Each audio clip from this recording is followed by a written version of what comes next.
Okay. हम last day वो मनसा परिक्रमा मंत्र का एक्सप्लेनेशन कर रहे थे, और फर्स्ट मंत्र का ही हम लोग कर रहे थे, और बीच में कुछ और बातें करने लगे और वो कंप्लीट नहीं हो पाया था। हाँ तो वापस उसी पर चलते हैं।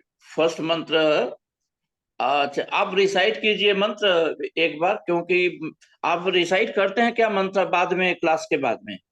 हाँ, सर मैं थोड़ा थोड़ा करता हूँ। ये मुझे हाँ, कौन रिवाइज सी नहीं करेंगे खोलनी ना तो है? भूल जाएगा ये। हाँ सर, ये आर्य समाज वाली मुझे खोलनी है या ब्रह्म संध्या वाला खोलना है? नहीं नहीं, ब्रह्म संध्या वाला। ब्रह्म संध्या वाला, ठीक है। ब्रह्म संध्या में एक है ना, ठीक है मनसा सर। परिक्रमा मंत्र। हाँ, मनसा परिक्रमा मंत्र हो गया ये, हाँ, सेकंड पेज हाँ, पे। पहले मंत्र का एक्सप्लेनेशन हम कर रहे थे पिछले क्लास में। हम्म। अभी कंप्लीट नहीं हुआ था, थोड़ा हम लोग डाइवर्ट हो गए थे एक्सप्लेन करते करते बीच में। राइट। तो वो उन्हीं मंत्रों को वन बाय वन करेंगे। तो ये सभी मंत्रों में क्या है, फर्स्ट को अगर हम समझ लेते हैं ना तो बाकी को समझने में ज्यादा मेहनत नहीं करनी है, क्योंकि आप जानते हो ना उसमें कुछ पार्ट कॉमन है। करेक्ट। तो प्राचीन दिक, दक्षिण दिक, मतलब हर दिशा के लिए अलग अलग है। लेकिन बाकी पार्ट, हम्म। तेभ्यो नमो अधिपतेभ्यो नमो रक्षतेभ्यो नमः ईशेभ्यो नमः एभ्यो अस्तु, यो अस्मान द्वेषिजम वयम दिस्मस्तम वो जम वेदत्म, इतना पार्ट तो कॉमन है। तो हम्म। we'll be able to correlate all of them together। तो फर्स्ट मंत्र का ही एक्सप्लेनेशन अगर हम कर देंगे तो बाकी को समझने में ज्यादा मेहनत नहीं करनी पड़ेगी। हम्म। तो इसी को पहले बोलते हैं। अ, एक काम कीजिए, ये सभी जो मंत्र है ना मनसा परिक्रमा के, एक बार आप रिसाइट कीजिए वहां से, उसके बाद ठीक है। अर्थ शुरू करते हैं। हाँ, मैं शुरू करता हूँ। हम्म, ओम प्राची दिग अग्निर अधिपति रसितो रक्षितादित्य ईशवः, तेभ्यो नमो अधिपतिभ्यो नमो रक्षितृभ्यो नमः ईशभ्यो नमः एभ्यो अस्तु, यो अस्मान द्वेष्टि यम वयम द्विम द्विषमस्तम वो जम भय दद्मः। हम्म। अ, ये एक ठीक है बार सर? मैं बोलता हूँ, थोड़ा थोड़ा कहीं कहीं हाँ, प्रोनाउंसिएशन है, एक बार ध्यान देना। ठीक है। ओम प्राचीदिगग्निरधिपति असितो रक्षितादित्या ईशव, तेभ्यो नमो अधिपतेभ्यो नमो रक्षितेभ्यो नमः ईशिभ्यो नमः एभ्यो अस्तु, यो अस्मान् त्वेष्टिजं वयं तुष्मस्तं वो जम्भे दद्मः। हम्म। एक बार फिर से ये रिपीट भी एक कीजिए। बार। हाँ। ओम प्राची दिगग्निर अधिपति रसितो अग्निपतिर असितो रक्षितादित्य ईशवा। एक बार मैं दोबारा पढ़ता हूँ। हम्म, ओम प्राची दिग दिगाग्निर अधिपति असितो रक्षितादित्य ईशवा। ये सब लाइन ठीक है? हाँ, ईशव। तो आप बोल रहे हैं ऐसे ईशवा। समझते हैं ना कि स जो है आधा हो जा रहा है। अच्छा अच्छा। पूरा ईशवा। उसको जोर करके प्रेस करके बोलिए ईशव। ईशव। हमें सुनाई पड़ रहा है जैसे बोल रहे हैं ईश्वर, मतलब जैसे हाँ, लगता है वो मैं वही बोल रहा आधा था। बोलते हैं वैसे। ठीक है, ईशव। हाँ। ठीक है, एक बार फिर से पढ़ता हूँ। ओम प्राची दिग अग्निर अधिपति असितो रक्षितादित्य ईशवः, तेभ्यो नमो अधिपतिभ्यो नमो रक्षितृभ्यो नमः ईशभ्यो नमः एभ्यो अस्तु, यो अस्मान द्वेष्टि यम व्यम दुष्मस्तम वो जम्भे ददमे। सेकेंड वाले को। सेकंड वाला। ओम दक्षिणा दिगेंद्रो अधिपति पतिस्तिरश्चिराजी। ओम दक्षिणा दिगेंद्रो अधिपतिस्तिरश्चिराजी रक्षिता पितर ईशवः, तेभ्यो नमो अधिपतिभ्यो नमो रक्षितृभ्यो नमः ईशभ्यो नमः एभ्यो अस्तु, यो अस्मान दृष्टि यम वयम दुष्मस्तम वो जम्भे ददमे। हाँ, इसमें ये पीतर है, र को पूरा बोलना है, पीतर है। पीतर। और इसको हाँ। ना चाहो तो आप थोड़ा सा विच्छेद कर दो, दिगेंद्रो अधिपति ही तिरशिराजी। एक में मिलाकर बोलने में थोड़ा प्रॉब्लम अगर हो रही तो ऐसे बोलो। तो ओम दक्षिणा दिगेन्द्रो अधिपति तिरशिराजी रक्षिता पितर ईशवः। हाँ ओम तेभ्यो नमो अधिपतेभ्यो नमो रक्षितेभ्यो नमः ईशेभ्यो नमः एभ्यो अस्तु। यो अस्मान् द्वेषिजं वयं विस्मस्तं वो जम्बे दद्मः। मैं एक बार दोबारा से पढ़ता हूँ ये। ओम दक्षिणा दिगेन्द्रो अधिपते स्थिरश्चिराजी रक्षिता पितर पितर ईशवः। तेभ्यो नमो अधिपतिभ्यो नमो रक्षितृभ्यो नमः ईशभ्यो नमः एभ्यो अस्तु। यो अस्मान् द्वेष्टि यम वयम विष्मस्तं वो जम्भे दद्मे। ठीक है, तीसरा। ठीक है। ओम प्रतीचि दिग्वरुणो अधिपति प्रदाकु रक्षितान रक्षितान मिशवः। तेभ्यो नमो अधिपतिभ्यो नमो रक्षितृभ्यो नमः ईशभ्यो नमः एभ्यो अस्तु। यो अस्मान् द्वेष्टि यम वयम दुष्मस्तं वो जम्भे दद्मे। इसमें केवल थोड़ा सा ये था रक्षिता अन्नम ईशवः, उसमें अन्नम है मिला हुआ, उस हाँ रक्षितान्न ईशवः बोल सकते हैं। लेकिन हाँ अगर संधि विच्छेद करके पढ़ेंगे ना तो वो अर्थ भी थोड़ा क्लियर हो जाएगा और बोलने में आसानी हो जाएगी। रक्षिता हाँ अन्नम ईशवः। वो बिल्कुल ठीक है सर। जो है ना, मैं एक बार पढ़ता हूँ। उसमें हाँ अन्नम के साथ मिला हुआ है, तो इट विल बिकम ठीक है। रक्षिता अन्नम ईशवः। ठीक है सर, मैं एक बार और बोलता हूँ। ओम प्रतीचि दिग्वरुणो अधिपति प्रदाकु रक्षिता नम ईशवः। रक्षिता नम ईशवः ईशवः। हम्म। हम्म। प्रदाकु रक्षितान्नम ईशवः। एक तरीका रक्षितान्नम है कि विदाउट ईशवः। विच्छेद करके बोले तो हो हाँ जाएगा रक्षितान मीशवः, रक्षितान मीशवः। हाँ और दूसरा है कि रक्षितान ब्रेक मीशवः। करें, संधि विच्छेद करें। हम्म। संधि विच्छेद मतलब रक्षिता अन्नम ईशवः। हाँ ठीक है सर। मैं एक बार अच्छा। दोबारा से पूरा पढ़ता हूँ। हाँ। ओम प्रतीचि दिग्वरुणो अधिपति प्रदाको रक्षितान्नम ईशवः। तेभ्यो नमो अधिपतिभ्यो नमो रक्षितृभ्यो नमः ईशुभ्यो नमः एभ्यो अस्तु। यो अस्मान् द्वेष्टि यम वयम दुष्मस्तं वो जम्भे दद्मे। हाँ, नेक्स्ट, चौथा। हाँ।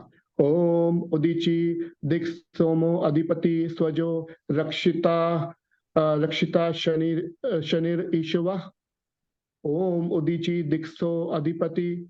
दिक्सोमो अधिपति स्वजो रक्षिता शनिर ईशवः। इसको तेभ्यो संधि नमो विच्छेद ऐसे अधिपति कर सकते हैं, रक्षिता अर्शनि ईशवः। रक्षिता शनिर ईशवः। अर्शनि ईशवः, र खत्म हो जाएगा, संधि अच्छा विच्छेद शनि करेंगे ईशवः। हो जाएगा हाँ रक्षिता अर्शनि ईशवः। हाँ, ठीक है। मैं एक बार और बोलता हूँ। ओम उदीची दिक्सोमो अधिपति स्वजो रक्षिता रक्षिता रक्षिता अशनि ईशवः। हम्म। रक्षिता अशनि ईशवः। रक्षिता अशनि ईशवः। ठीक है। तेभ्यो नमो अधिपतिभ्यो नमो रक्षिता नक्षत्रेभ्यो नमः ईशेभ्यो नमः एभ्यो अस्तु। यो अस्मान् द्वेष्टि यम वयम दुष्मस्तं वो जम्भे दद्मे। Next, fifth one. अच्छा ठीक है। ओम ध्रुवा दिग्विष्णुर अधिपति कलमाश ग्रीवो रक्षिता विरुद्ध ईशवः। तेभ्यो नमो अधिपतिभ्यो नमो रक्षितृभ्यो नमो ईशभ्यो नमो एभ्यो अस्तु। यो अस्मान् द्वेष्टि यम वयम दुष्मस्तं वो जम्भे दद्मे। सही है। नेक्स्ट।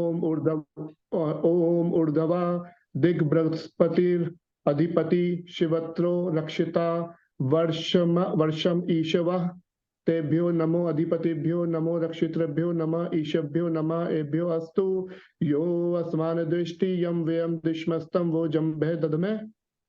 हाँ राइट, स्वित्रो है, स्वित्रो, शत्रु, अच्छा आधा से है। स्वित्रो आधा सा है। हाँ शत्रु, हाँ ठीक है ठीक है। अच्छा ठीक है, अब शत्रु, फर्स्ट पर चलेंगे, उसके अर्थ को थोड़ा, लास्ट डे हमने ऑलरेडी इसका थोड़ा एक्सप्लेनेशन हम लोग किए थे, बीच में थोड़ा हम लोग क्वेश्चन आंसर में कहीं डाइवर्ट हो गए थे। एनी ठीक है हाउ, सर। इसका मतलब है कि प्राची, प्राची दिशा मतलब पूर्व दिशा, पूर्व दिशा के अधिपति देवता अग्नि हैं, राइट, अग्नि देव हैं, प्राची दिशा मतलब पूर्व दिशा के अधिपति देवता। और उस दिशा के रक्षा करने के लिए असित हैं, और बाण जो है आदित्य है। आदित्य मतलब सूरज, सूरज की जो रश्मियां हैं, सूरज की जो किरणें हैं वो बाण हैं। ये बता रहा है कि ये जो बाण है मतलब वो निर्देश करते हैं कि आप एक लक्ष्य की तरह से चलें। बाण जो है सीधे लक्ष्य की ओर जाता है, तो आप लक्ष्य की तरह चलें, तो आप एक लक्ष्य की तरह से चलें। तो पूर्व दिशा के अधिपति देवता अग्नि हैं, उनका उस दिशा के रक्षक देवता असित है। असित का मतलब वो आपको बंधन रहित करते हैं। वो सभी चीजें जो हमें दुनिया में बांधती हैं, वो सभी चीजें जो दुनिया में बांधती हैं, उन बंधनों से आपको बंधनों से आपकी रक्षा करती हैं। और आदित्य जो है वो प्रकाश करते हैं, और उसका असली भाव यह है कि वो उसकी आदित्य या सूरज की जो किरणें हैं हमें एक ये एकाग्र होकर के कुछ भी काम करने का संदेश देती हैं। जो लास्ट में उसके बाद बोलता तेभ्यो नमः, तेभ्यो मतलब उन सभी को, नमो मतलब हमारा नमस्कार है, तेभ्यो मतलब जो अधिपति देवता है उनको, जो रक्षक देवता हैं उनको, जो हमारी रक्षा करते हैं और अलग अलग ढंग से, और जो ईशिभ्यो जो बाण से जो हम द्वारा हमारी रक्षा करते हैं, तो उन सभी देवताओं को, जो हमारे अधिपति देवता है, रक्षक हैं, हमारे जो बाण हैं, हम उन सभी लोगों को जो हमारी रक्षा करते हैं, हम उनको नमन करते हैं। तेभ्यो, तेभ्यो मोनो उन सभी को, सभी मतलब जो अधिपति देवता को, रक्षा करने वाले देवता को, और हमें दिशा निर्देश कर देने वाले, प्रकाश देने वाले देवता को, सभी को हम नमन करते हैं, नमस्कार करते हैं।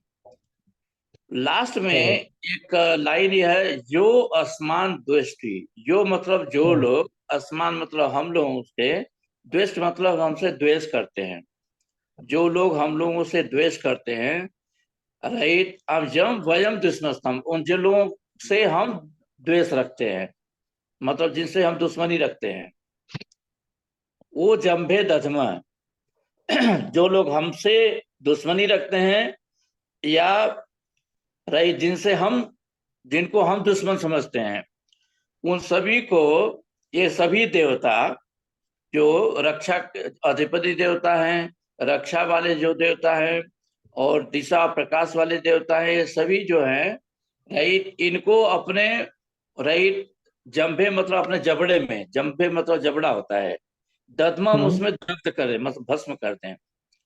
तो जो भी हमारे शत्रु हैं वो सभी शत्रु इन देवताओं के द्वारा भस्म हो जाएं। अब यहाँ पर दो चीजें हैं, बड़ा ध्यान देने की है कि हमारे दुश्मन कौन है, हम किसको ये दुश्मन बोल रहे हैं, राइट। सामान्य भाषा में तो दुश्मन तो हम ये समझ लेंगे कोई धरती पर कोई मानवधारी है जो हमारा दुश्मन है, लेकिन ये उस सेंस में वास्तव में है नहीं।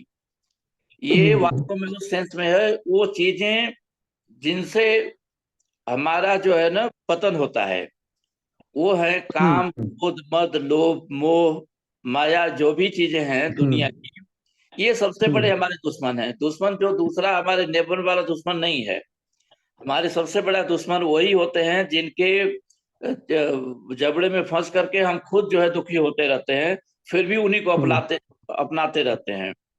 मतलब बहुत कहने के लिए बड़ा सिंपल है, सभी लोग जानते हैं, काम क्रोध मद लोभ मोह ये सभी सभी के लिए सबसे बड़े बंधनकारी है, सबसे बड़े दुश्मन यही है। लेकिन फिर भी हम उन्हीं की ओर भागते रहते हैं। हम्म अनचाहे हमें क्रोध हो जाता है, अनचाहे हमें कुछ चीज को प्राप्त करने की कामना जाग जाती है। काम का मतलब यहाँ पर केवल एक वो कामदेव से नहीं है। एक काम का मतलब हम्म वो भी निकाला जाता है कि मतलब वासना, केवल वासना नहीं, हम्म हमारी कोई भी इच्छा जो हमारे लिए एक तरह से खतरा पैदा करती है। कोई कामना करते हैं कि हम किसी चीज को पाने की कामना जब करते हैं तो उसको पाने की इच्छा आती है, और पाने की इच्छा में बाधा पड़ती है, पा नहीं पाते हैं तो हम क्रोध करते हैं। ये इसमें ना भगवत गीता का श्लोक है, आप बड़ा प्रसिद्ध है। ओके, कामात भवत, राइट, वो याद है आपको? क्रोधात भवत सम्मोह, सम्मोहात स्मित विभ्रम, स्मित भंसात बुद्धिनाशो, बुद्धिनाशात प्रणश्यति। मतलब हम जब कोई चीज की कामना करते हैं, नहीं सर। पाने की हमारी इच्छा होती है, और वो इच्छा में जब बाधा पड़ती है तो हमारे अंदर क्रोध आता है, राइट। तो कामात भवत, राइट, क्रोधो क्रोधात भवत, जब क्रोध होता है तो हमारी बुद्धि भ्रमित हो जाती है। आप ये तो जानते ही हैं, कोई भी आदमी क्रोध में कभी सही काम नहीं करता, गलत काम करता है। क्रोध में केवल वही आदमी सही काम करता है जो क्रोध तब करता है जब वो चाहता है कि क्रोध करे। मतलब वो क्रोध के वश में नहीं होता है, क्रोध करता है इसलिए कि वो जानबूझ करके क्रोध करता है। जैसे एक सिंपल सा एग्जांपल है, कभी कभी माँ भी अपने बच्चे के ऊपर क्रोध करती है। हम्म क्या क्रोध का दिखावा करती है, कभी सचमुच क्रोध करती है, कभी क्रोध का दिखावा करती है। लेकिन वहां पर कोई लक्ष्य उसको हानि पहुंचाने का नहीं है। तो यहाँ पर उस क्रोध की बात नहीं की जाती है, उस क्रोध की बात हो रही है जिसके बस में हम होकर के गलत काम कर बैठते हैं। क्योंकि क्रोध करने से हमारी बुद्धि भ्रमित हो जाती है, और जब क्रोध करने से बुद्धि भ्रमित हो जाती है तो उसमें रात सब कुछ हमारी जो स्मरण शक्ति है, क्या सही है क्या गलत है करने का स्मरण शक्ति नाश हो जाती है। और बुद्धि नाशात प्रणश्यति, उसके बाद जो है, राइट, बुद्धि का ही, बुद्धि से ही तो हम अलग क्रीचर हैं। बाकी सभी हम्म चीज वही करते हैं, केवल बुद्धि है। न ही ज्ञाने न सतीसम पवित्रम ये विद्यते। ह्यूमन लाइफ हम्म में जो नॉलेज है, जो हमारे पास ज्ञान है, कुछ करने का जो ज्ञान है, वही सबसे बड़ी चीज है। अगर वही खत्म हो गई तो बाकी जो जानवर हैं वैसे ही हम भी हो जाएंगे। वो खाना पीना तो वो भी करते हैं, हैं? हम्म आहार निद्रा भय मैथुन ते एतत् समाना पश्मीनानाम, eating sleeping mating defending, these things are done by all the creatures. All are hmm helplessly driven to these kind of actions. Only hmm न ही ज्ञान न सतीसम पवित्रम ये विद्यते। फॉर ह्यूमन बीइंग ज्ञान के समान और कोई पवित्र चीज नहीं है, क्योंकि यही बाकी जो क्रीचर्स हैं, बाकी जो जीव हैं, जीवधारी हैं, उनसे हमें अंतर कराते हैं। और जब हम हम्म अंतर कर लिए और बाद में फिर हम क्रोध के वशीभूत होकर के उस अंतर को भूल गए, तो हम वैसे ही है जैसे बाकी जो एनिमल हैं। We become as the same. तो यहाँ पर हम्म ध्यान देने बात है कि जिस जिस जिस चीज को से हम द्वेष कर रहे हैं, और जो चीज हमें द्वेष कर रही है, वो कोई जरूरी नहीं कि भौतिक जीवन के दुश्मन हो सकता है कि ये दुश्मन हमारे अंदर ही पल रहे हों, राइट। हम्म उन दुश्मनों को जो हमारे अंदर पल रहे हैं, और उन दुश्मनों को जो बाहर भी हैं, इन सभी को हम याचना करते हैं कि ये जो अधिपति देवता है, रक्षा करने वाले देवता हैं, और जो ये प्रकाश देने वाले देवता हैं, ये राइट, उन सभी चीजों को वो नाश कर दें, सभी दुश्मनों का नाश कर दें। ठीक है। हम्म अच्छा, चूंकि ये दुश्मनों का नाश करने के लिए बना हुआ है, इसीलिए एक तो हमने इसको बताया था, इसको मनसा परिक्रमा मंत्र बोलते हैं। हम्म इसका इस सूक्त का एक और नाम है, इसको बोलते हैं शत्रु निवारण सूत्र, सूक्त। हम्म क्योंकि ये हर दिशा में जो शत्रु हैं हमारे, उन शत्रुओं का नाश करता है। इसलिए हम्म इसको शत्रु निवारण मंत्र भी कहते हैं। और जनरली ये कहा जाता है कि सवेरे जो संध्या बंदन करते हैं या शाम को संध्या बंदन करते हैं, तो इन मंत्रों को एक बार हमें भाव के साथ, मतलब समझ के साथ, हमें जरूर एक बार इनको बोलना चाहिए। ऐसा बोलने से क्या होता है कि जो हमारे अंदर के दुश्मन है, बाहर के दुश्मन को कोई है चाहे नहीं है वो हमें पता अभी नहीं है। अगर कोई है तो वो भी एक तरह से हम उसके लिए भी इसमें कहते हैं कि वो दुश्मन भी खत्म हो जाए। लेकिन बेसिकली हमारे अंदर ही बैठे हुए जो दुश्मन है, एक बार हम कम से कम याद करेंगे कि उन दुश्मनों से हम ऐसा लड़ाई करें कि वो जो है हमें परेशान न करें। क्रोध के वशीभूत न हों, काम के वशीभूत, लालच के वशीभूत न हो। तो इसके लिए ही यज्ञ किया जाता है ना। यज्ञ करने का विधान इसीलिए है कि हमारे अंदर काम, क्रोध, मद, लोभ, मोह ये सब न आए, प्रैक्टिकली ये सब न आए। इसीलिए यज्ञ के साथ आपने सुना होगा, पहले दिन ही मैंने बोला था, यज्ञ, दान, तप तीनों चीज एक साथ लगाई जाती है। ये इसमें से एक भी मिसिंग है तो दूसरी चीज भी एक तरह से मिसिंग हो जाती है। तो यज्ञ, दान, तप, बिना दान के हमारे अंदर जो वो भावना है ना कि हम सही बने, वो हमारे अंदर आएगा नहीं। दान देने की भावना हमारे अंदर तभी जब जब बनी रहती है, तभी हमारे अंदर असली मानवता बनी रहती है। और तप, तप का मतलब कि हमें वो आचरण पालन करने हैं। हमारे पास जो कई तरह के तप होते हैं, जिसका एक दिन अलग से क्लास ले लेंगे। वाणी का तप अलग से होता है, शरीर का तप अलग से होता है, तो कर्म के तप हैं, तो अलग अलग ढंग के जो तप है कह रही। तप का बेसिक मतलब कि हम अपना आचरण जो है एक सही डायरेक्शन में लगाएं। तो यज्ञ, दान, तप, कर्म न त्याजम कार्य में च। ये भगवत गीता में भगवान कृष्ण ने कहा है, हमारी बात तो है नहीं। तो उन्होंने कहा कि यज्ञ, दान और तप, इन तीन चीजों को कभी भी छोड़ना नहीं चाहिए, क्योंकि रही दे पावनानि मनीषण, वो जो मनुष्यों को वो पावन करते हैं, वो पवित्र करते हैं। इसमें से कोई भी चीज अगर हम नहीं लगाएंगे अपने पास, तो हमारे अंदर वो पवित्रता नहीं आएगी। इसी संदर्भ में एक छोटी सी बात मैं बताना चाहता हूँ। कुछ ये सब चीजें जो है ना, कहा जाता है कब से सिखाएं। कई बार का ऐसा हुआ है, कभी कभी लेक्चर देते हुए हमने सुना है कुछ लोग बोलते हैं कि भाई अभी तो हमें इंजीनियरिंग करनी है, अभी तो हमें डॉक्टरी करनी है, हमें ये करना है वो करना है, जब बूढ़े होंगे, रिटायर होंगे तो हम भक्ति कर लेंगे, तब हम यज्ञ कर लेंगे, तब हम। लेकिन लास्ट में ये सब चीजें होती नहीं है। जिसकी आदत बचपन से पड़ती है वही आदमी जीवन भर करता है। जिसकी आदत आपको बचपन से नहीं पड़ेगी वो बाद में नहीं कर पाएंगे। तो बच्चों में भी हम लोगों को ये संस्कार बचपन से ही डालने चाहिए। हम लोग नहीं डाल पा रहे हैं, और इसका खामियाजा ये हो रहा है कि बच्चे जो हैं समझ नहीं पा रहे हैं हमारी संस्कृति को। वो समझ नहीं पा रहे हैं कि उनको जीवन कैसे जीना चाहिए। वो वही उसी धारा में बह जा रहे हैं, जैसे ज्यादा कितना ध्यान धन प्राप्त कर लें, उसी में जो है उनका ध्यान लगा रहता है।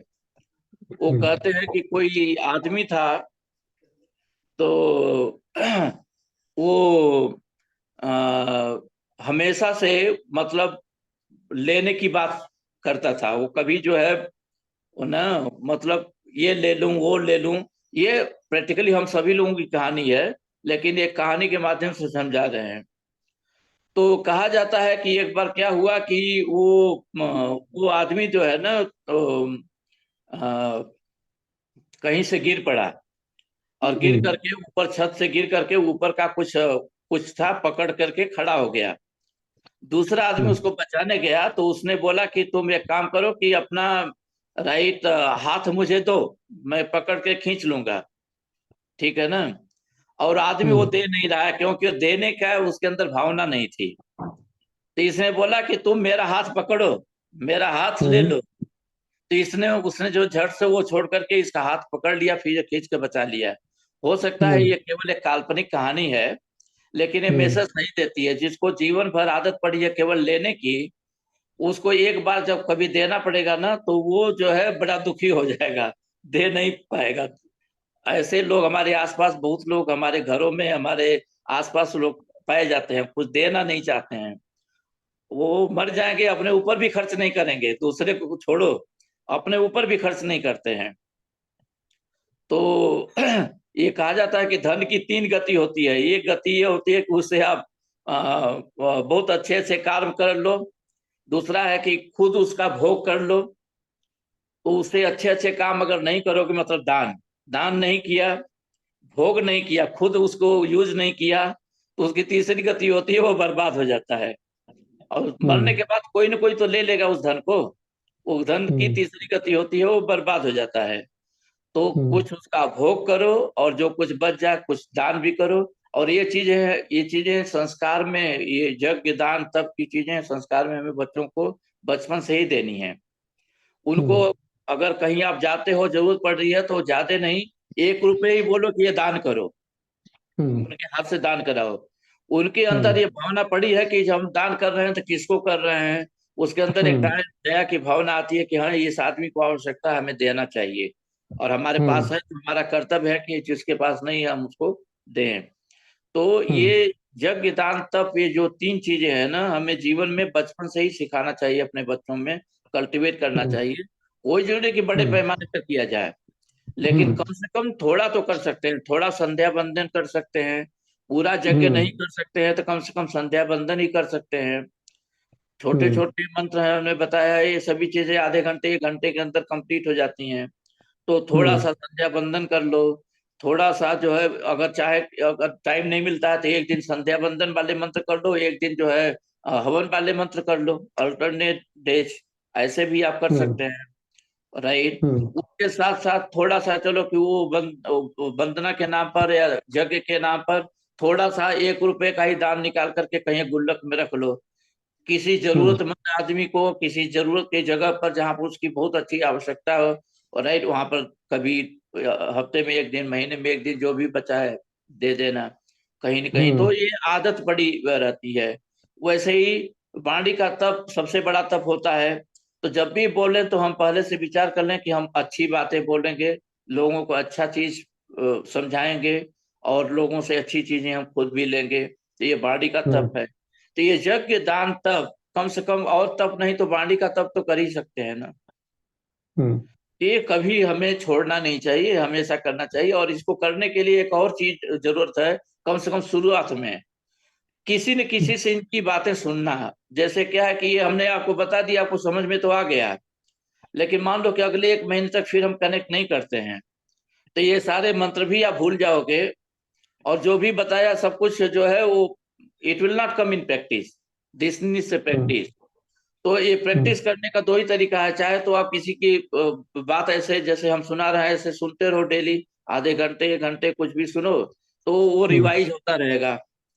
और नहीं तो अपने अंदर इतना काफी एक वो तब तब की भावना ले आओ कि नहीं, चाहे कुछ भी हो जाए, बिना यज्ञ किए, बिना कुछ दान किए, बिना कुछ तप किए, मतलब इन सब चीजों को विचार करें। तब तब का अभी आप एक ही अर्थ लगाओ, वाणी का तप। वाणी का तप का मतलब है कि before speaking you should analyse and speak. Simply मत बोलो, कुछ भी मत बोलो। द्रष्टव्यम, श्रोतव्यम, मंतव्यम, देन वक्तव्यम। तो वो वाणी का तप। तो कम से कम ये 3 चीज हम जीवन में अप्लाई करेंगे तो हम उसका प्रॉमिस कर लें कि नहीं, हम इसके बिना हम दूसरा कोई दिनचर्या शुरू ही नहीं करेंगे, यही करेंगे। तो एक रूटीन बन जाएगी और कुछ समय के बाद आदत पड़ जाएगी। ये सब चीजें आदत पड़ने की होती हैं। जब आदत पड़ जाती है तो चाहेगी, अब जैसे हमें एक दिन अगर हम बाथ न लें तो हमें लगता है कि शरीर में खुजली हो गई है, प्रैक्टिकली होता कुछ नहीं होगा, लेकिन आदत पड़ी हुई है बचपन से, बाथ लेने की बात नहीं लगे तो खुजली होने लगेगी। तो एक आदत है, उसको अच्छी आदत हम मानते हैं।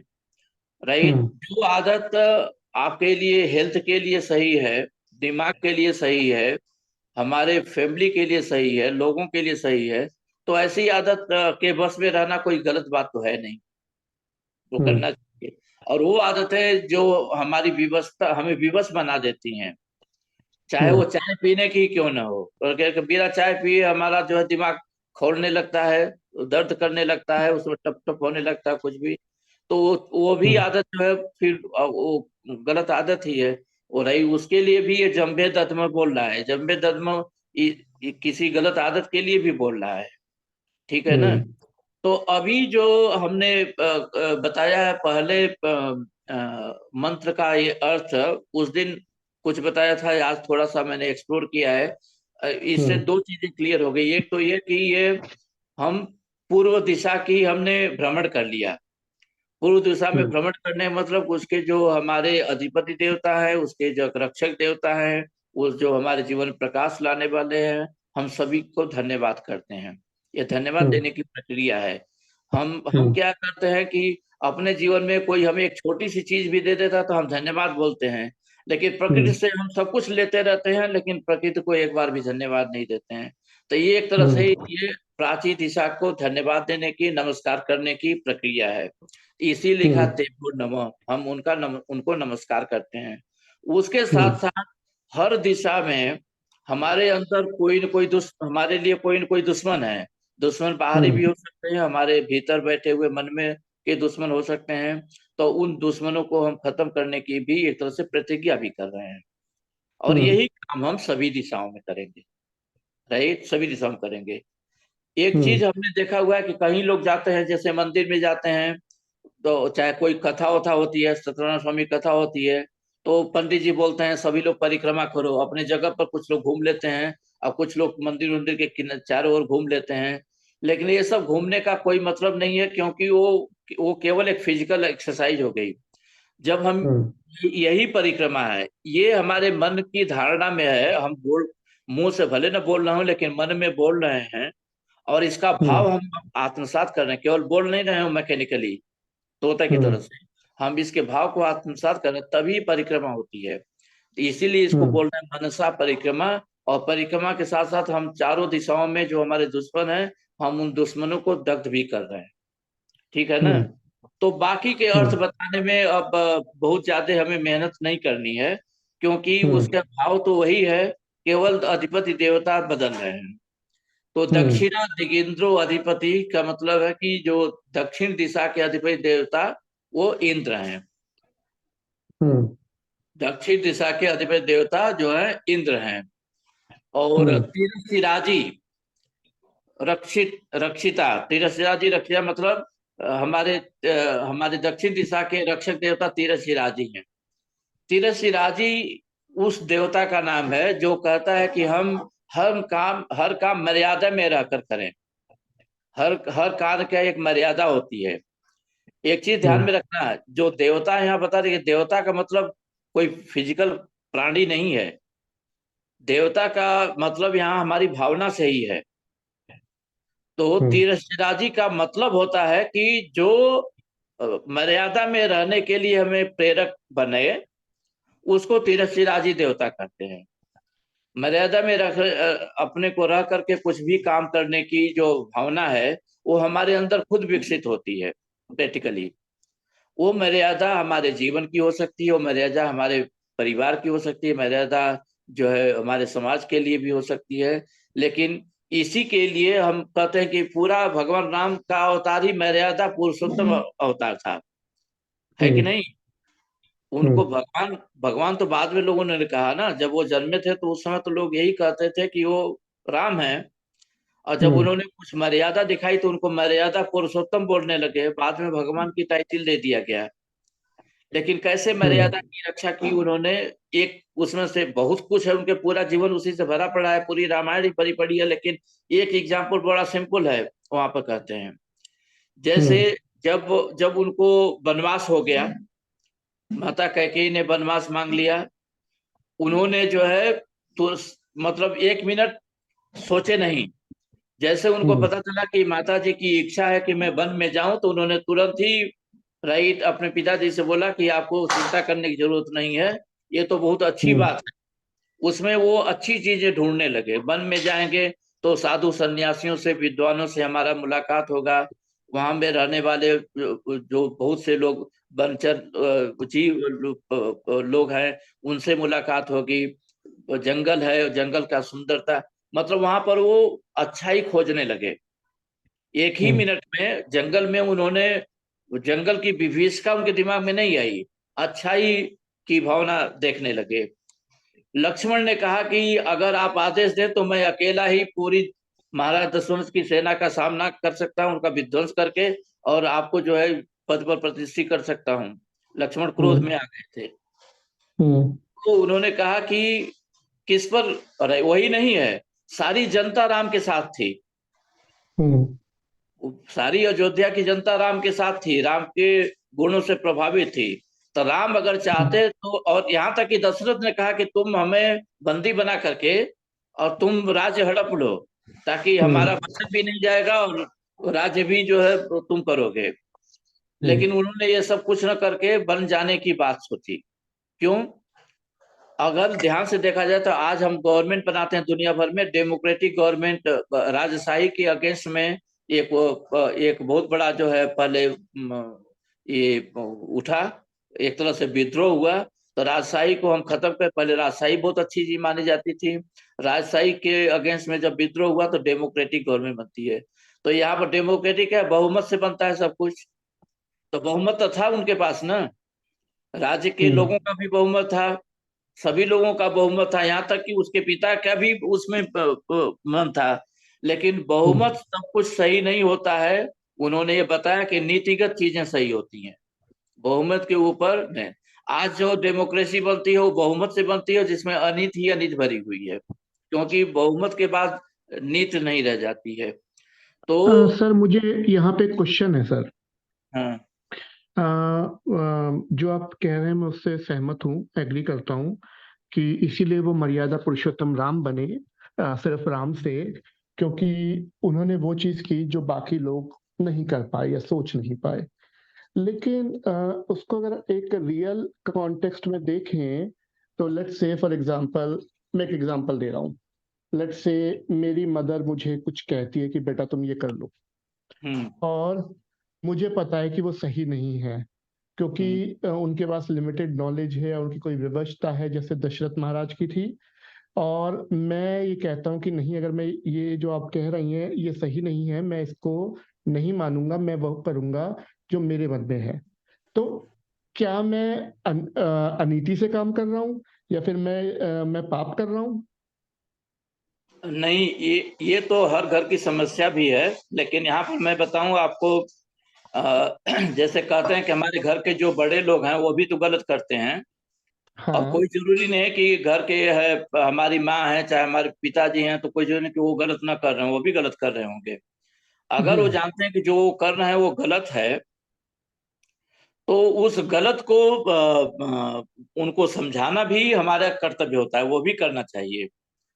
कहने का मतलब है कि यहाँ पर मतलब आप चाहते हैं कि आइडियली ये देखा जाए तो राम को कैकेयी को समझाना चाहिए कि तुम गलत हो, यही बात है ना। हाँ लेकिन इसको हम हाँ। लार्ज कॉन्टेक्स्ट में देखेंगे तो हम अपने घर से इसकी तुलना करें, क्यों घर की जो बात है केवल हमारे तक सीमित होती है। लेकिन जो हम्म माता कैकेयी जो कर रही थी उसका कॉन्टेक्स्ट केवल घर तक वास्तव में सीमित नहीं था, उसके बहुत से दूसरे दूसरे परिणाम होने वाले थे। तो हमें केस टू केस बेसिस यहाँ पर सोचना पड़ेगा क्या सही है। अगर हम, हमारे माता ही भले हों लेकिन वो गलत हैं, तो उनको समझाना कि आप गलत हैं ये जरूरी है। वहां पर उनको गलत है ये समझाना जरूरी है। हम, मैं यहाँ पर भी एक प्रैक्टिकल एग्जांपल दूंगा। जब बाद में कहते हैं कि जब भरत गए राम को मनाने के लिए, तो हाँ दूर हाँ से ही देख करके, आता हुआ देख करके लक्ष्मण जी उनके ऊपर क्रोधित हो गए थे हाँ कि आएगा तो मैं उसको धूल चटा दूंगा, बाण से मार दूंगा, हाँ ये कर दूंगा, वो कर दूंगा। लेकिन हाँ। राम ने क्या कहा, वहां भी यही उन्होंने कहा था कि तुम किसको बंदी बनाने की बात करते हो, उस पिता को जो वचन दे करके फंस गया है, राइट, उस हम्म माता को जो जीवन भर हमें प्यार दी है, और एक बार हमें कुछ हम्म कर रही करने के लिए तो हम क्यों न करें। वहां भी हम्म उन्होंने क्रोध किया, लक्ष्मण ने क्रोध किया, उनको मारने जा रहे थे और उन्होंने हम्म मना किया कि मत मारो। हम्म। तो कहने का मतलब यह है कि लक्ष्मण को समझाना भी तो राम ने किया ना। सर मुझे मतलब इसमें क्या मुझे समझ नहीं आ रहा है। इंडिया में रामायण को लोग बहुत मानते हैं, ठीक है। बिल्कुल। वो लोग इस तरीके से मानते हैं, चाहे रामचरितमानस हो चाहे रामायण हो, कि वो जीवन जीने का एक ग्रंथ है। हर कोई राम बनना चाहता है, इस तरीके से लोग उसके अंदर समाहित है। अब वो तो भगवान थे या भगवान बने, लेकिन होता क्या है कि जैसे मेरे साथ, मैं अपना एग्जांपल देता हूँ। जब भी मैं, बहुत चीजें, मुझे कई बार ऐसा होता है कि मुझे चीजें पसंद नहीं आ रही हैं, और मुझे ठीक नहीं लग रही है, लेकिन मैं सोचता हूँ यार जो होगा भगवान की इच्छा से होगा, छोड़ो, फालतू की टेंशन मत लो। एक दूसरी चीज होती है जहां पे मैं बोलता हूँ, फिर लोग कहते हैं, लोग मुझे ही गालियां देते हैं कि भैया क्या बोल रहे हो। तो फिर होता वही है जो मैं बोलता हूँ, लेकिन वो लेट होता है, लोगों को जब समझ में आता है तब तक बहुत देर हो चुकी होती है। तो अब एक है एग्जाम्पल है राम, जिन्होंने पिता का वचन, माँ की आज्ञा, हर चीज मर्यादा में रह के किया, इसीलिए मर्यादा पुरुषोत्तम कहलाए। वो तो भगवान थे उनके, और भगवान उनका तो जीवन पूरा त्याग का था। लेकिन एक आम आदमी के लिए कई बार ये कंफ्यूजन होता है, क्या सही है क्या गलत है। अगर मैं अपनी माता का विरोध कर रहा हूँ, क्या मैं गलत हूँ? या मैं अपने किसी बड़े का विरोध कर रहा हूँ तो मैं गलत हूँ? या फिर मैं अपनी पत्नी के साथ किसी बात पे उसे मना कर रहा हूँ, ये तो मैं गलत हूँ? ये जो गिल्टी वाली फीलिंग आती है, क्योंकि आपको पता है कि आप सही हैं, लेकिन सामने वाले को आप डांट रहे हैं, लड़ रहे हैं उससे, उसे समझाने के लिए, फिर वो गिल्टी फीलिंग आती है कि अरे यार बातों से ही काम हो जाता। तो ये कैसे हम ये आइडेंटिफाई करें कि जो हम सोच रहे हैं वो ठीक है, नहीं है? ये तो सब कुछ ईश्वर के ऊपर छोड़ दें। अगर ईश्वर के ऊपर सब कुछ छोड़ दें तो वो फ्री विल वाला कॉन्सेप्ट खत्म हो जाएगा। एक चीज मैं आपको बताऊं, ये जो हम्म। घर घर की समस्या बता रहे हैं, हम्म। यहाँ पर राम का रोल थोड़ा कम है। ये खुद हम्म। हमें सोच करके ये करना पड़ेगा। एक हम्म। चीज तो यहाँ पर समझ लीजिए कि अगर आप पत्नी गलत है और आप क्रोध कर रहे हैं, नहीं मान रही है, आप जानते हो कि आप सही हो, वो गलत है, फिर भी आपको क्रोध आ जाता है। क्रोध आ जाने के बाद तो वो गलत और सही खत्म हो जाता है ना, सब कुछ गलत ही गलत हो जाता है, वहां हम्म। पर सही होगा नहीं। तो हम्म। यहाँ पर हमें एक ही काम कर सकते हैं कि हम लोगों को बैठा करके समझाएं। अगर उस समय नहीं समझा पा रहे हैं, क्योंकि वो भी हो सकता है आप गुस्से में हो तो आपकी पत्नी भी गुस्से में हो, आपकी माँ भी गुस्से में हो, वो लोग भी तो गुस्से में हो सकते हैं। और क्रोध के समय हम्म। कोई भेजे में कोई सही चीज तो जाएगी नहीं, जो भी हम्म। बोलोगे उसको उल्टा ही समझ में आएगा। तो समय हम्म। यहाँ पर तो आप यही मान लो कि आपको समय देना है। आज नहीं समझाएंगे भाई, कल समझाएंगे, ठीक है ना। ये एक कहते हैं कि किसी भी चीज को एक दिन के लिए डिले कर दो तो उसकी आधे से ऊपर समस्या ऑटोमेटिकली समझ में आ जाती है। प्रैक्टिकली कैसे है कि मान लो कि आप सही हैं और आप बता बता रहे थे कि सही है, आपकी पत्नी जी बोल रहे हैं कि नहीं आप गलत हो, मैं सही हूँ, ठीक है ना। अब यहाँ पर कॉन्फ्लिक्ट हो गई तो दोनों, अगर मान लो कि आप क्रोध करते हो, चाहे वो क्रोध करती है, चाहे दोनों क्रोध करते हो, तो क्या कोई सोल्यूशन मिलने वाला है? हम्म। सोल्यूशन नहीं मिलने वाला है। यहाँ पर आप लोग सोल्यूशन नहीं खोज रहे हो, आप हम्म। अपने अपने पॉइंट को प्रूव करने की कोशिश कर रहे हो। हम्म। जब आप समझ जाओ कि अब ये सोल्यूशन की बात नहीं हो रही है, समस्या के समाधान की बात नहीं होती है, बल्कि we are part of an argument, जैसे ही आपको समझ में आए कि you are the part of an argument, तो फर्स्ट काम तो आपको ये करना है कि वहां से छोड़ करके हट जाओ, चुप्पी मार लो, थोड़ा दूर हट जाओ, give her some time to think. वो भी जब आप दूर हट जाओगे तो वो भी सोचेगी। हो सकता है कि वो भी थोड़ी देर के बाद सोचने लगे कि नहीं नहीं, कहीं कहीं पर लगता है कि मैं भी गलत थी। हो सकता है आप भी सोचने लगे कि कहीं कहीं आप भी गलत थे। दोनों के अंदर हो सकता है, ये भी हो सकता है कुछ। तो जो विचार तो नहीं जाते हैं ना, आप दूर हो गए एक दूसरे से, लेकिन विचार तो अभी भी चल रहे हैं अंदर की हम्म। ओर। और ये बोल करके हम्म। करो, राइट। हो सकता है कि जरूरत पड़ने पर बोल दो, नहीं कभी कभी वो कुछ भी बोलना मुश्किल हो जाता है, राइट। हम्म। जब बोलना एकदम से मुश्किल हो तो बिना बोले ही हट जाओ। लेकिन first thing hmm. Is that break the argument. Hmm. क्योंकि ये आर्गुमेंट है, यहाँ पर आप you are trying to prove your point, he is trying to prove her point, and nobody knows hmm. Exactly who is right and who is wrong. हो सकता है दोनों कुछ कुछ गलत हो, दोनों कुछ कुछ सही हो। तो first hmm. Break the argument, वहां से दूर चले जाओ। और चाहे ये बोल करके जाओ, बोलो कि ऐसा है कि अब हम लोग आर्गुमेंट में पड़ गए हैं, समस्या का समाधान नहीं खोज रहे हैं, तो तुम जाओ अपनी जगह पर सोचो, मैं जा रहा हूँ अपनी जगह पर सोचूंगा, सोच विचार करके फिर मिलकर डिसाइड करेंगे क्या सही है क्या गलत है, ठीक है ना। हम्म। तो ऐसा कुछ करना पड़ेगा। कभी कभी ये कोई कुछ बोलना भी मुश्किल हो जाता है, क्योंकि आप कुछ भी बोलोगी, right, she will be right always ना इन फायरिंग मोड। उस हालत में सिंपली छोड़ करके दूर हो जाओ। बहुत होगा, एक दिन होगा, 2 दिन होगा, तीसरे दिन ठंडा हो जाएगी। और हो सकता है उसने कुछ विचार भी किया हो और उसको समझ में आ गया हो कि उसने भी कुछ गलत किया था। चाहे हो सकता है कि आप समझ जाओ कि वही गलत, वो गलत नहीं थी, आप गलत थे। या हो सकता है कि समझ में आ जाए कि partially both were right around. First thing is break the argument. ये लाइफ का एक फिलॉसफी लगा लेके, क्योंकि आर्गुमेंट में कोई जीतता नहीं है और न कोई समझता है, न समझता है न जीतता है। तो जब समझता ही नहीं है, जीतता नहीं, तो फिर आर्गुमेंट करने से फायदा क्या है? वो तो और जो है चीजों को खराब करेगी ना। So first thing is that you have to break the argument. ये चीज शायद रामायण भी अभी पढ़ाई नहीं गई है। वहां पर अलग अलग कैरेक्टर दिखाए गए हैं, लेकिन कुछ चीजें तो ऐसी है ना कि हमारे घर की रामायण होती है और उसको हमें ही सोल्यूशन ढूंढना पड़ता है।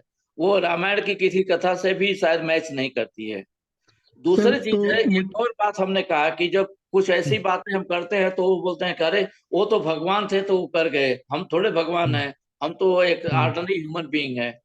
एक चीज ध्यान में रखना, न राम ने न कृष्ण ने अपने को भगवान कहा है।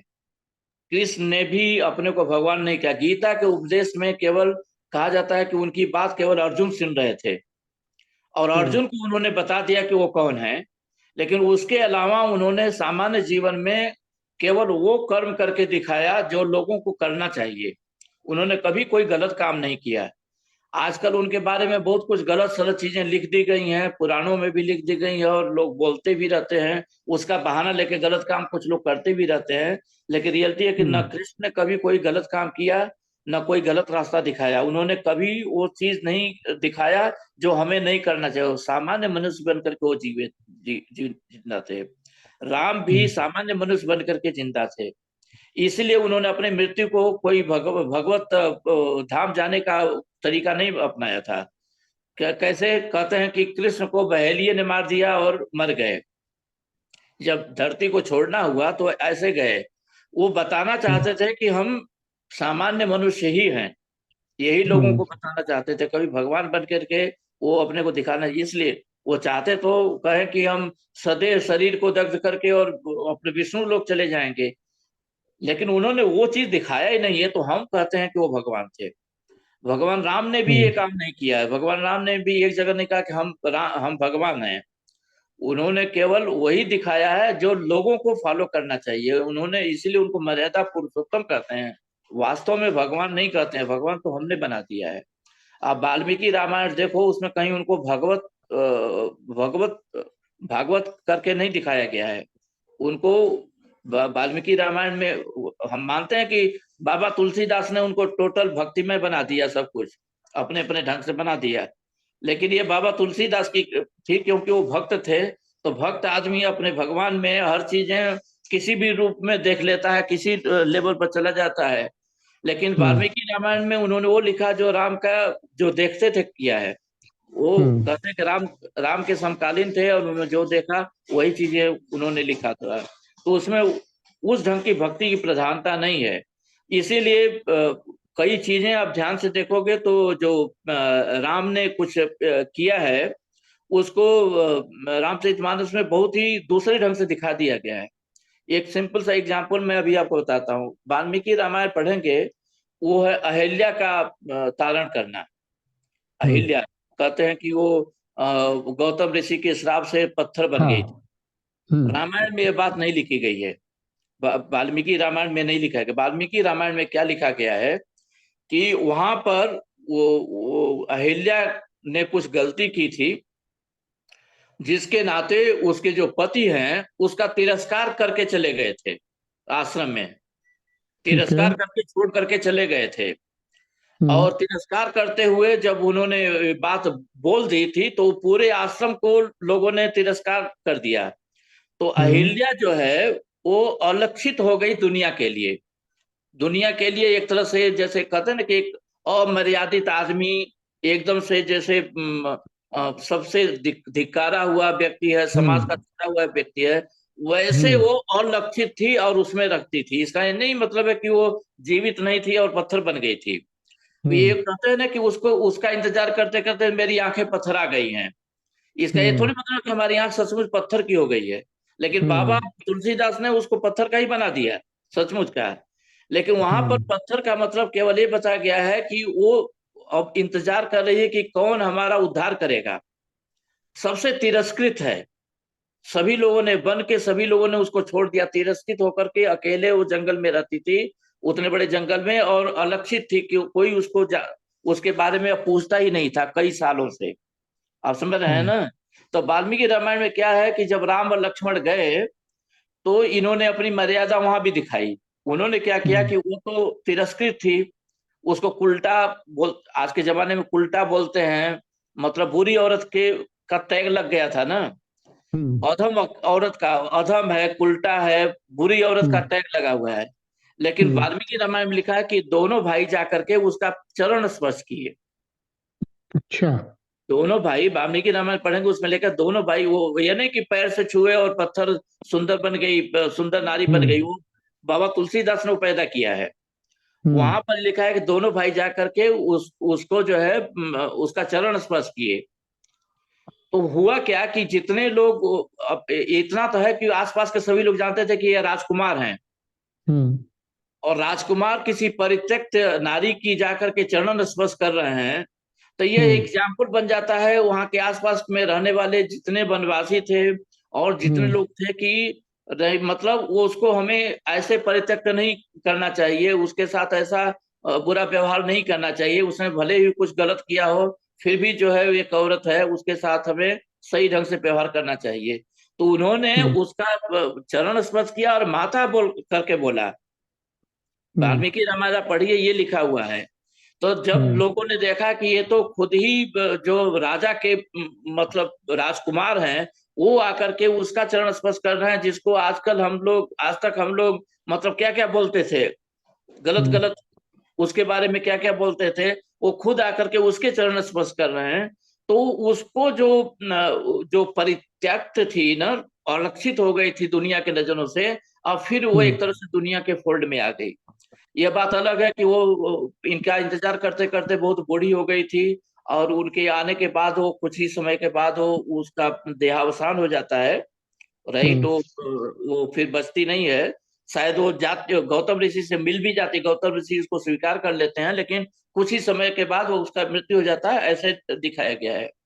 उसमें कहीं ऐसा नहीं दिखाया कि वो पत्थर बन गई थी और राम ने पैर से स्पर्श किया तो वो नारी बन गई। ऐसा कुछ वाल्मीकि रामायण में नहीं लिखा है, दोनों में बड़ा अंतर है। बाबा तुलसीदास ने अलग करामात करके दिखा दिया है अब भक्ति के प्रवाह में। आई बात समझ में ना। तो अब यहाँ पर हाँ, क्या है, भगवान राम ने क्या मर्यादा दिखाई। वो मर्यादा दिखाई कि जो सबसे, जिसको लोग सबसे खराब नारी मानते हैं, हम्म सबसे मतलब वो मानते हैं कि जो समाज के लिए एक धब्बा है, उसका हम्म भी जाकर के वो चरण स्पर्श कर रहे हैं।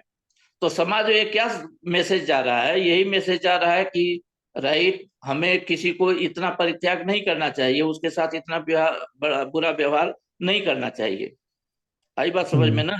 उसने भले भी कुछ गलतियां की हो, लेकिन हमें उसको माफ कर देना चाहिए और उसको समाज में रहने देना चाहिए। उसी तरह से हम्म कृष्ण के बारे में है कि वो जो जरासंध था, उसने पता नहीं कितनी औरतों को बंदी बना करके रखा हुआ था, हजारों औरतों हम्म को अपने यहाँ। हम्म उनको छुड़ा दिया, जरासंध का वध करने के बाद उन्होंने छुड़ा दिया। हम्म तो सभी लोग, आज भी ऐसा होता है, किसी लड़की का बलात्कार हो गया है तो हम्म, लोग उसी को छिपाते हैं, सोचते हैं कि समाज क्या कहेगा उसके बारे में, जबकि उसकी कोई हाँ, गलती नहीं है, हम्म लड़की की गलती नहीं है।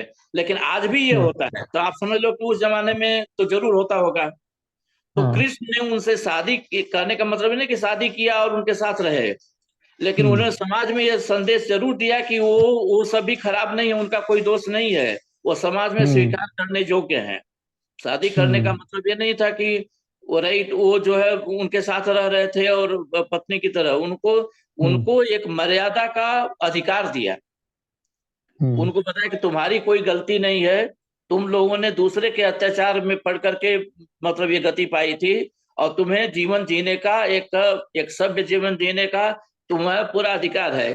ये एग्जाम्पल दिया गया, लेकिन इसी को उल्टे ढंग से लोग कहते हैं कि उनकी 16,000 हम्म रानियां थीं। तो कहने का हम्म मतलब है कि क्या एग्जैक्टली स्टोरी है और क्या किस रूप में हम उसको बदल देते हैं, अपने स्वार्थ के लिए बड़ा अंतर हो जाता है। तो जो भी रामायण और महाभारत वगैरह में कहानियां हैं, उन कहानियों को बहुत कुछ आजकल ट्विस्ट कर दिया गया है, बदल दिया गया है। अब बहुत से हम्म लोगों ने जानबूझ करके बदला है, कुछ वाममार्गी लोगों ने जानबूझ करके कुछ जैसे ब्राह्मणों को पैसा वैसा दे करके उन्होंने उल्टा पुल्टा लिखवा दिया है। मनुस्मृति हम्म में केवल 600 श्लोक है, अच्छे अच्छे श्लोक हैं, कोई उसमें खराबी नहीं है। उसको बढ़ा करके 2700 श्लोक बना दिया और सारी बुरी बुरी चीजें लिखवा दी उसमें। तो ये सभी चीजें कुछ लोगों के ने गलत किया और उसका असर गलत पड़ा समाज में। पूरा एग्जाम्पल पिया। वैसे ही वाल्मीकि रामायण में उत्तरकांड है ही नहीं। हम्म वाल्मीकि रामायण देखो तो आप देखोगे तो युद्ध कांड में उसका समापन हो गया है। युद्ध कांड का हम्म लास्ट 2-3 पेज पढ़ेंगे तो पता चलेगा कि वहीं के बाद रामायण का खत्म हो गई है, वो रामायण जी को खत्म कर दिया गया है। लेकिन उत्तरकांड उसके बाद किसी ने जोड़ दिया। अब उसमें वो शंभुवध वगैरह क्या क्या लिख दिया, सीता का परित्याग, जंगल में जाना और लव कुश का पैदा होना सब लिख दिया। ये सभी चीजें वाल्मीकि रामायण में वास्तव में है ही नहीं, कहीं नहीं है। तो ये सब चीजों को लेकर के फिर मर्यादा पुरुषोत्तम राम पर हम लोग वो लोग उंगली उठाते हैं। ये हम्म सभी चीजें क्योंकि ये सब बाद में जोड़ दी गई हैं और लोगों ने गलत इरादे से जोड़ा हुआ है। हम्म ये रामायण का पार्ट नहीं है। तो हमें सबसे पहले दो चीजें हैं। एक चीज ये है कि हमें शुद्ध करके देखना है कि हमारा वास्तव में धर्म ग्रंथ क्या है और क्या उसमें दिखा दिया गया है, उसका शुद्धिकरण करना। और ये जो जो क्लासेस में करने जा रहा हूँ, इसका एक लक्ष्य यह भी है। मैं ये हम्म क्लासेस जो करने जा रहा हूँ, हमारे समझ से जितने चीजें धर्म ग्रंथों में उल्टा पलटा जोड़ी गई हैं, मैं हम्म कोशिश, अब मुझे नहीं पता कि मैं कितना सक्सेसफुल होऊंगा, लेकिन मेरी कोशिश एक रहेगी कि जो चीजें सही हैं, राइट, उनको वो लहजा, जो भी चीजें गलत ढंग से जोड़ दी गई हैं, धर्म को बदनाम करने के लिए जोड़ी गई हैं बाद में, राइट, मर्यादा पुरुषोत्तम राम को बदनाम करने के लिए जोड़ी गई हैं, कृष्ण को बदनाम बदनाम करने के लिए जोड़ी गई हैं। इन सब चीजों का मतलब संदेश दो लोगों को कि ये सभी चीजें गलत ढंग से जोड़ी गई हैं। न रामायण का पाठ है, न महाभारत का पाठ है, न रामायण का हम्म पाठ है। तो ये सब चीजें, ये भी एक झलक है शुद्धिकरण जो ग्रंथ हैं। आज वैदिक ग्रंथों को छोड़ करके कोई भी ग्रंथ शुद्ध नहीं रह गए। जितने भी आपके ये पुराण है ना, सभी पुराणों में जो ओरिजिनल लिखा गया था वो बहुत थोड़ा था। उसको बढ़ा बढ़ा करके लोगों ने अपनी अपनी बातें उसमें जोड़ दी हैं। और सब जगह अपनी बात मनवाने के लिए क्या कह रहे हैं, लिखे हैं कि सूत उवाच, राइट, व्यास व्यास, उन्होंने बोला कि व्यास ने ये बोला है, सूत जी ने बोला है। वास्तव में सूत और हम्म व्यास नहीं, उन्होंने अपनी बात उसमें उल्टा पल्टा लिख दी है। तो हम्म ओरिजिनल चीज क्या है और क्या बढ़ गया है, ये सब समझना भी बहुत जरूरी हमें होता है। एक चीज चलिए बताऊं, बहुत ही चाहे रामायण पढ़ो चाहे हाँ महाभारत पढ़ो, लेकिन अपना विवेक हम यूज नहीं करेंगे तो हर चीज का गलत अर्थ ही दिखेगा। हम्म हर चीज का गलत अर्थ ही दिखेगा। जो दिखेगा, सही दिखने का मतलब है कि हमें उसको सही ढंग से ही समझना होगा। उसको सही ढंग से, हम्म राइट, जब तक नहीं हम समझेंगे तो हम गलत ढंग से हर चीज का जो अर्थ लगाएंगे, अपने मन से अर्थ हम्म लगाएंगे, मनमाना अर्थ हम्म लगाए। कुछ लोग करते हैं ये सब, उल्टा पलटा करते रहते हैं। हम्म तो थोड़ा सा हम लोग टॉपिक को चेंज कर दिए थे। अभी दूसरे हाँ ही कोई श्लोक में बात हम नहीं लोग सर। चला गए आज भी। हाँ कल कर लेते हैं इसको। और आई थिंक ये मुझे समझ में आया है। मैं इसको रिकॉर्डिंग ना, आप मुझे लिंक मेरे को शेयर कर दीजिए ताकि मैं उसका दोबारा से एक बार, क्योंकि ना ये सब बहुत जरूरी है। आप बार बार मतलब आप समझाना पॉसिबल नहीं होता है। तो जो आप मतलब समझा रहे हैं, जो ये कर रहे हैं, रिकॉर्डिंग रखिए। और इस रिकॉर्डिंग को ना, मैं तो बोलूंगा सर, ज्यादा मत सोचें, आप इस रिकॉर्डिंग को अपलोड करते जाएं अपनी साइट पे ताकि लोगों को पता लगे। आपको अब आज नहीं फर्स्ट ठीक टाइम लगा। यहाँ पर थोड़ा सा रिकॉर्डिंग हुई है, क्योंकि वो जो मैं रिकॉर्डिंग वहां पर लैंड किया था वो 2-3 मिनट का केवल था, कुछ छोटा हम्म सा। तो मैंने ऐसे ही देख रहा था कि मतलब ये सिस्टम काम कर रहा है कि नहीं, ये ग्राफिक हम्म वाला। तो वो हमारा जी लक्ष्य था। आज ये हमने, ये घर पर हूँ अभी। कल मैं जी आया था प्लांट देखने, तो उधर से ही मैं घर आ गया, उधर वापस लैंड पर हम्म नहीं गया था, तो घर पर हूँ। ठीक है अभी हम क्या करेंगे, ये रिकॉर्ड स्टॉप कर देते हैं ठीक और है ये देखते हैं कितने घंटे में रिफ्लेक्ट होता है, उसके बाद देखेंगे कितना हम्म साइज है। तो हाँ। देखेंगे कुछ और कम। इसमें सर एक चीज और भी होती है। ये जो रिकॉर्डिंग होती है, इसकी एडिटिंग भी होती है। क्योंकि आज बहुत सारे एडिटिंग के सॉफ्टवेयर हैं। कुछ हाँ, बीच में से आपको चीजें काटनी है, कुछ आपको अलग अलग करना है, बहुत सारे सॉफ्टवेयर हैं। क्योंकि हर चीज़ परफेक्शन से के साथ कैप्चर नहीं होती है। तो बहुत हाँ सारी चीज़ें कर सकते हैं, उस चीज़ को करने के लिए पहले